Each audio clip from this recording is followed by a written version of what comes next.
So a common cause of back problems that I see often is people not knowing how to properly hinge, use their glutes and hamstrings when they hinge, performing deadlifts or swings or whatever the exercise may be, and lacking range of motion in the hamstrings because you don't ever load your hips the right way.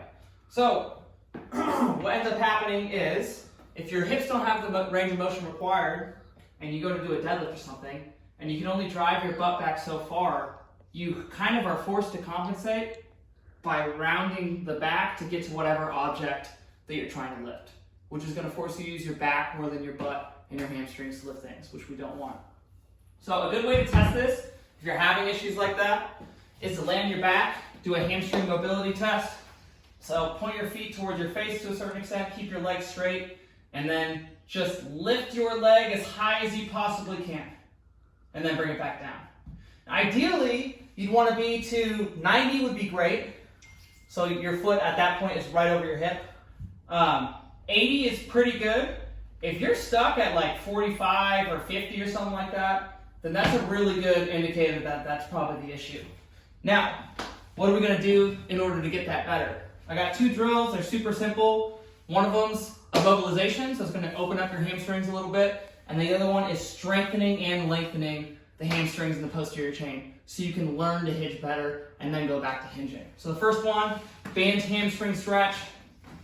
We've probably all done this one before, where you lay down and just stretch out your hamstring. But we're going to do this a little bit differently. So if you can passively pull your leg up to 90, that's great. But again, if you can't actively pull it into that position, then you're not really able to use that position very well. So what we need to learn how to do is how to contract the quads and the opposing muscles in that end range of motion. So instead of just hanging out here with a straight leg, go until you feel a stretch, wherever that is, even if it's right here, and then back off a little bit. And then we're going to do 20 reps where you bend your knee and then use your quads, squeeze your quads to extend your leg, get a stretch, hold for 2 seconds, squeezing those quads as hard as you can, and then back off again.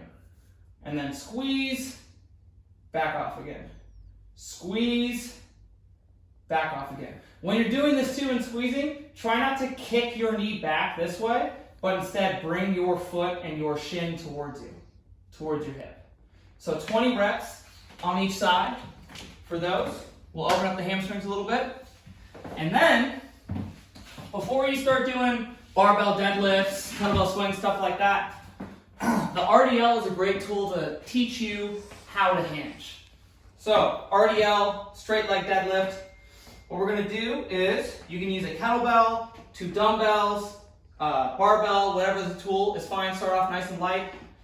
And you're going to learn how to keep your back, proud chest, tight back, engage your lats and your core as you drive your butt back as far as you can.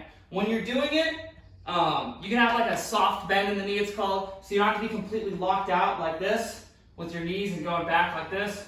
But just try not to bend your knees at all. We don't want to squat it or even do kind of what would typically be considered a good deadlift. So try to keep the legs relatively straight. Pick up your object. Again, proud chest, brace your core, your lats especially. If you're using the barbell, you're almost going to pull the bar into your legs as you do this. And then from here, just think about driving your butt back as far as you can, almost as if you're trying to touch your butt to the wall behind you. So, flat back, driving your butt back, back, back, back, back.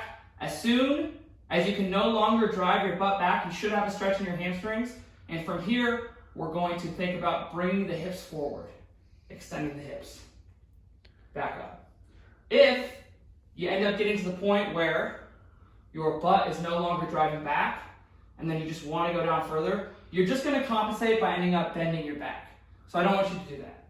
So just drive the butt back until you can no longer drive it back, keeping the glutes and core slightly engaged, and then drive your hips forward. And what should happen if you do this once every 2 to 3 days, 3 sets of 8 or 5 or whatever it is, each time you do it, is you should be able to pull yourself lower and lower and lower into that range of motion. After you do about 3 weeks of that, then you can go back to trying to kettlebell deadlift, barbell deadlift, hex bar deadlift, whatever it is, and you should be feeling a lot better when you do it after you learn how to hinge. I would also, before, do that hamstring test that we talked about, this one right here, where you see how high you can pull your foot over your hip.